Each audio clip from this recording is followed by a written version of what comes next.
When you're a young parent and they tell you that your child was 2 hours away from death, it's not something that you take lightly.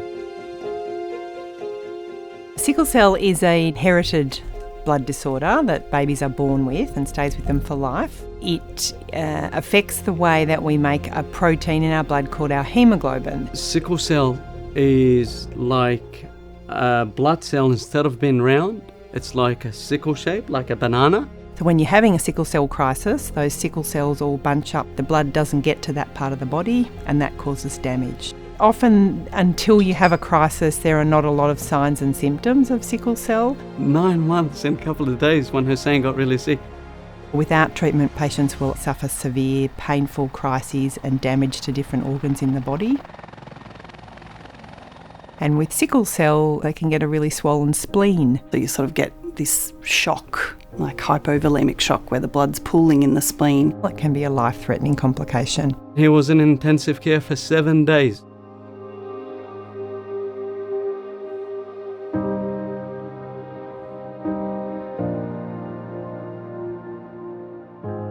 He had 2 major sickle crises. Once you've had that episode happen once, the chance of that happening again down the track is about 50%, so it's very high.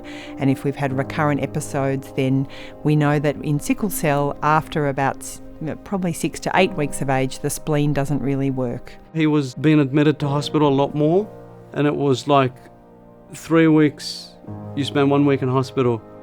4 weeks, you spend another week in hospital. The hardest thing was for you to see him sick and helpless and you can't do nothing. That was extremely difficult. And we have ways to sort of reduce the risks associated with the spleen not working, which involves taking antibiotics and having some extra immunisations. But the safest way to manage that is to take out the spleen. She said, there could be implications with every surgery and stuff, but they will prepare him as best as they could. On the surgery day, when we came in and Hussain had his siblings with him, I know Hussain is in great hands. I was very optimistic, very strong, and, smiling. My wife was shaking, she was scared leading up to the surgery. They're a very tight-knit family and they put a lot of faith in the care that we provide.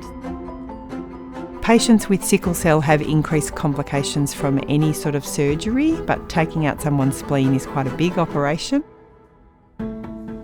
After I had my surgery, then I realised, this is big. It's not just something anyone has. He comes in every 4 or 5 weeks. He gets about 8 units of blood every month. And we're really grateful to everyone who donates blood and to our colleagues at Lifeblood who support our patients with sickle cell disease. Having that ability to do this specialised procedure as opposed to just a straight transfusion, it's really efficient at keeping their sickle level low. So the lower your sickle level is, the less likely these cells are to get stuck in the blood vessels and cause the problems. And by putting them on the regular treatment, we can often really reduce the number of times they end up in hospital unexpectedly. He's much more a part of the conversation in terms of what he thinks and feels. I think the whole team is amazing. They're all just always funny. They're always making jokes. Even when I come in here, I'm tired. Next, they're all joking around, and it's just it brightens up the mood. One of the changes in the landscape for Australia is that sickle cell disease is now on the newborn screening program and is due to be rolled out, so all of our newborn babies born in Australia will be tested for sickle cell.